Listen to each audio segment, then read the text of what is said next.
तो आज हम बात करेंगे बेटा सेक्सुअल रिप्रोडक्शन। ठीक है, सेक्सुअल रिप्रोडक्शन क्या होता है। ठीक है, अब सेक्सुअल रिप्रोडक्शन में सबसे पहले हम बात करेंगे सेक्सुअल रिप्रोडक्शन की हमें नीड क्यों है, आवश्यकता क्यों है।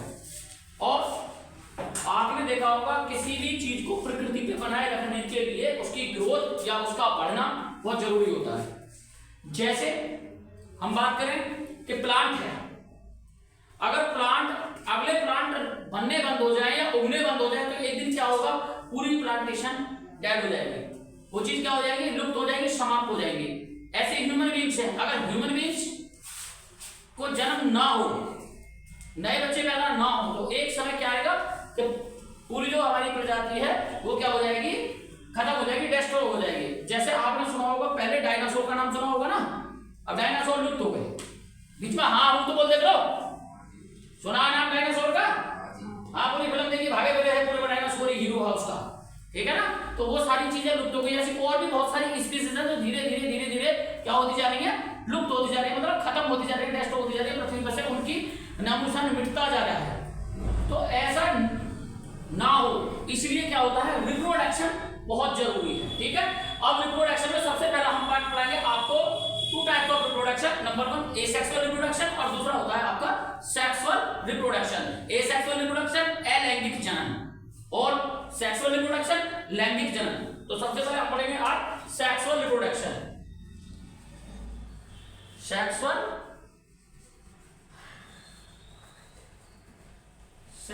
रिप्रोडक्शन। अब सेक्सुअल रिप्रोडक्शन में हमको क्या चाहिए, मेल और फीमेल बॉडी दोनों अलग अलग चाहिए होती है। ठीक है ना, मेल और फीमेल बॉडी हमको अलग अलग चाहिए और उनका फिर क्रॉस होगा। अब इसमें थोड़ा सा जानने के लिए सबसे पहले आपको एक डायग्राम आपके सामने है, आप देख सकते हो, ये फीमेल बॉडी हो गई, ये मेल बॉडी हो गई। ठीक है, अब जो फीमेल बॉडी है वो एग कंडक्ट करेगा और जो मेल बॉडी है वो स्पर्म कंडक्ट करेगा। ठीक है, अब इसमें दोनों में आपको दिखाई दे रहेगा एग और स्पर्म। ठीक है, अब ये दोनों के बाद आप देखो दोनों में से एक यहां से स्पर्म आया और यहां से एग आया, दोनों आपस में क्या हुए, फर्टाइल हुए, दोनों ने जाइगोट बनाया। इसके बाद आफ्टर फर्टिलाइजेशन, आप ये फर्टिलाइजेशन क्या है, जहां पर मेल से male gametes and female gametes दोनों कॉन्टेक्ट में आए और दोनों आकर एक न्यूक्लियस में कन्वर्ट हो जाए, एक जगह समावेशित हो जाए, मिक्स हो जाए। ठीक है, वो पूरा प्रोसेस कहलाता है आपका फर्टिलाइजेशन और आफ्टर फर्टिलाइजेशन बनता है जाइगोट। जाइगोट पे आप दोनों देख रहे होंगे, दोनों सेल्स अलग अलग आपको दिखाई दे रही है, एक का न्यूक्लियस हीरा, एक न्यूक्लियस हीरा दिखाई दे रहा है ना, तो दोनों आपको अलग दिखाई दे रहे हैं। ठीक है, और इसके बाद अगला प्रोसेस आता है आपका एम्ब्रियो। एम्ब्रियो क्या होता है, जहां पे बेबी का फॉर्मेशन होना स्टार्ट हो जाता है, उस कंडीशन को, उस सिचुएशन को हम बोलते हैं एम्ब्रियो। ठीक है, अब हम थोड़ा सा बात करेंगे मेल और फीमेल दोनों गैमेट्स के बारे में। तो यहां आ जाते हैं थोड़ा सा, देखो ये हो गई आपकी मेल और ये हो गई आपकी फीमेल बॉडी। ठीक है, अब मेल बॉडी में आपके मिलेंगे एक्स एंड वाई और ये आपके एक्स एंड एक्स, इनको क्या बोलते हैं, कोई बताएगा? ये एक्स एंड एक्स वाई मैंने क्या लिखा है, क्रोमोसोम्स। ठीक है, सेक्सुअल क्रोमोसोम्स। ठीक है, जिसमें एक्स गैमेट्स है वो क्या होगा आपका फीमेल और जो आपका मेल होगा उसमें एक्स एंड वाई, अर्थात एक पेयर ऐसा होगा, एक पेयर में एक गैमेट्स आपका ऐसा होगा जो डिफरेंट होगा।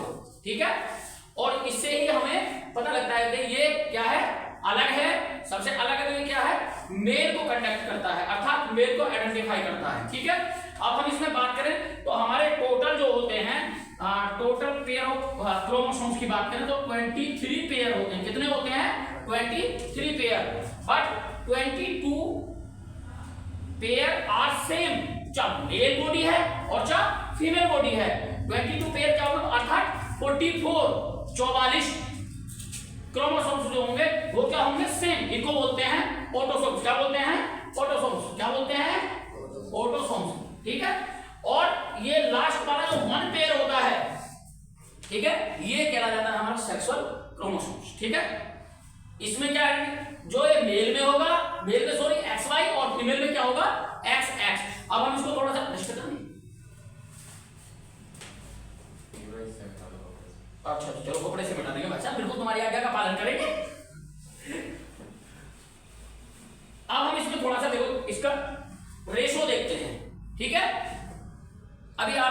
एक बात और बताऊंगा आपको, क्या होता है आजकल जो ये अनपढ़ लोग हैं, और आपने देखा होगा परिवार में, फैमिली में कि भाई लड़की हो रही है, उसके लिए आप क्या करते हैं, घर वाली को, बहू को उसके लिए जिम्मेदार ठहराते हैं।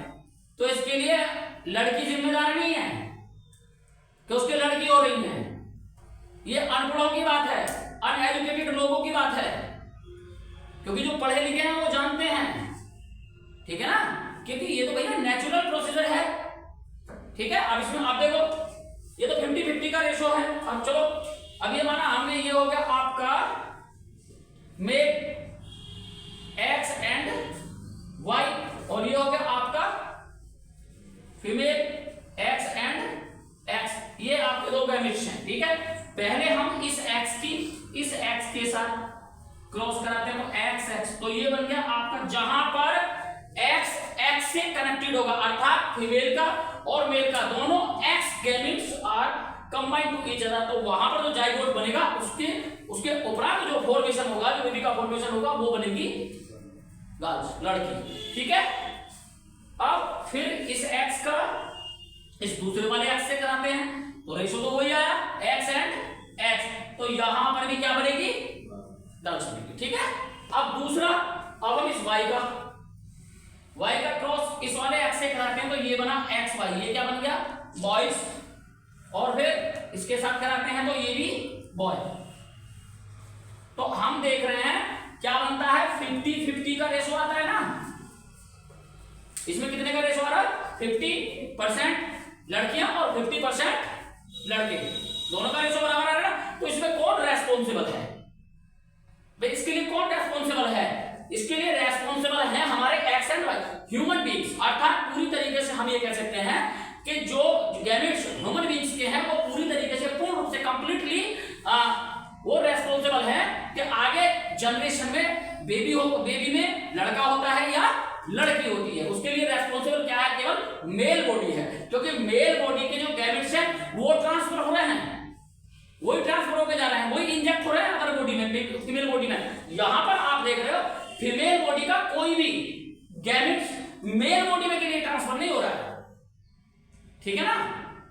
अब यहां से मैं थोड़ा सा आगे चलता हूं, अब देखो इसको थोड़ा सा प्रोसीजर को समझने के लिए हम थोड़ा सा मेल बॉडी पर जाते हैं, सॉरी फीमेल बॉडी पर जाते हैं, ठीक है। हम थोड़ा सा फीमेल बॉडी के बारे में देखते हैं। अब देखो फीमेल बॉडी के लिए, इसको डीपली थोड़ा सा बाद में देखेंगे, लेकिन अब थोड़ा सा आपको बस समझाने के लिए देख लेते हैं, ठीक है।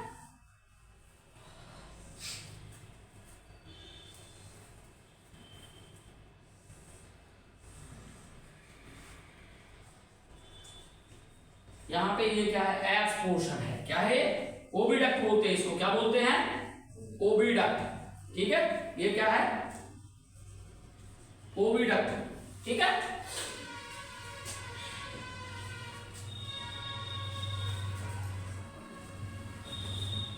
अब देखो एक्स का फॉर्मेशन होता है ओविडक्ट से, कहां से होता है, यहां से एक्स का जो फॉर्मेशन होगा, ठीक है, बात समझ में आ रही है।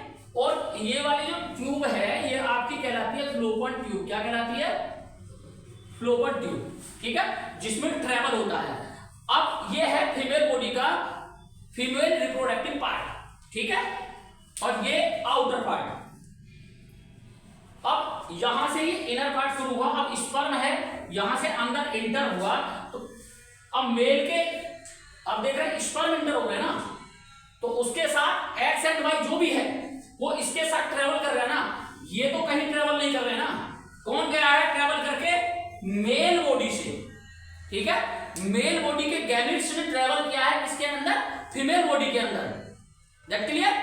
तो यहां पर हम रेस्पॉन्सिबल किसको ठहराते हैं कि भाई लड़की है, इसके लड़की लड़की हो रही है, नहीं, उसके लिए रेस्पॉन्सिबल जो है वो कौन है, रेस्पॉन्सिबल है उसके लिए मेल बॉडी, क्योंकि मेल बॉडी के गैमेट्स ट्रेवल कर रहे हैं। अब हम देख रहे हैं दोनों ट्रेवल करने के बाद कहां तक जाते हैं, एक्स तक गए, ठीक है, जो मैच्योर्ड एग होगा उसके साथ फर्टाइल हो जाएगा, ठीक है। और लगभग इसमें थोड़ी सी, अब मैं आपको, और जो आपका जेनेटिक मटेरियल है, हालांकि ये मेरा कल का टॉपिक रहेगा, थोड़ा सा कल इस पे डालूंगा मैं, अगला वाला जो टॉपिक रहेगा जेनेटिक मटेरियल एंड स्पर्म के बारे में और एक्स के बारे में ही बात करेंगे, इनके अंदर किस तरीके से क्या क्या मिलता है, कौन सा लिक्विड है, फर्स्ट लिक्विड किसको बोलते हैं, ये स्मॉलेस्ट यूनिट क्यों है, ये सारी चीजों पे हम इन पे कल डिस्कशन भी करेंगे अच्छा खासा। तो बस थोड़ा सा हल्का सा एक पॉइंट तो रहेगा, उसको और मैं बताता हूं। आप तक देखोगे इस पर इस टाइप का ये स्पर्म हो, ठीक है। अब ये है और ये क्या है, ये एक एग है, ठीक है। अब इन दोनों का फर्टिलाइजेशन हुआ, ट्रेवल किसने किया है, इसने, ठीक है। ये अपनी स्टेज पे वहीं पर है, ये ट्रेवल करके इसके पास तक गया है। तो इसमें एक्स वाई जो भी गैमेट्स हैं वो यहां तक पहुंचे हैं, जो जेनेटिक मटेरियल है, जिसके अंदर जेनेटिक मटेरियल एक लिक्विड होता है जिसके अंदर हमारे स्पर्म ट्रेवल करते हैं, जिससे उनको दिक्कत ना हो, ठीक है। इसके ऊपर एक वीडियो भी है, वीडियो में आपको अपलोड करा दूंगा, उसको वहां से आप उठा सकते हैं, ठीक है। अब इसमें ये देखेंगे हम, ये वाला जो आपका जो पोर्शन है जिसको हम कह रहे हैं स्पर्म, स्पर्म की अगर हम बात करें तो स्पर्म को 3 पार्टों में बांट सकते हैं, हेड, ये वाला इतना मिडिल और ये टेल, 3 पार्टों में, ठीक है। तो केवल हमारे लिए जो इंपॉर्टेंट है ये टेल और मिडिल पार्ट जो है ये केवल ट्रेवल करने के लिए है, इसको मूवमेंट देने के लिए, ठीक है। जो हमारा न्यूक्लियस है, सेंटर है, वो यहां पर है इसके हेड पार्ट पर, कहां पर है, हेड पार्ट पर, ठीक है। और इसी के अंदर जेनेटिक मटेरियल मिलता है जिसके अंदर डीएनए है, ठीक है, समझ में आ रही है ना, जिसके अंदर डीएनए है। अब डीएनए के अंदर जीन पाए जाते हैं, जीन का क्या है, हर एक कैरेक्टर को डिसाइड करने के लिए, ठीक है ना, हम क्या देखते हैं, हमारे शरीर का आकार कैसा है, हमारी लंबाई कितनी है, हमारे बाल कैसे रहने हैं, हमारा देखने का तरीका, बोलने का तरीका, समझने का तरीका, कैप्चर करना, सारी चीजों के लिए जो रेस्पॉन्सिबल है वो होते हैं आपके जीन। क्या होते हैं, जीन। और लगभग एक व्यक्ति में 2 अरब जीन के अप्रोक्स होते हैं, अप्रोक्सीमेटली, ठीक है। अब इसमें कौन सा जीन किसका इफेक्टेड है, ठीक है, वो उस पर डिपेंड करता है।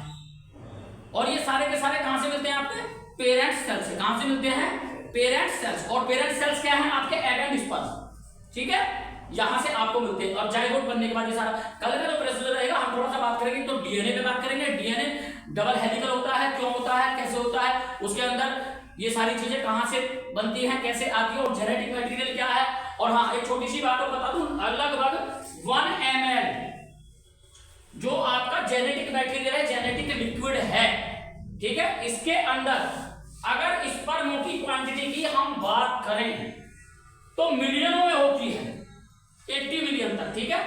अब इसके लिए इसकी कैपेसिटी होल्ड को हम बात करेंगे, कैपेसिटी होल्ड कितने पे अगर इसकी परसेंटेज कितनी है तो प्रेगनेंसी हो सकती है, कितनी परसेंटेज नहीं है तो प्रेगनेंसी नहीं होगी, ठीक है, कितनी पे बेटर प्रेगनेंसी हो सकती है। उन सारी चीजों के लिए कल की वीडियो का इंतजार करें, कल आपसे मिलेंगे। Thank you and have a nice day.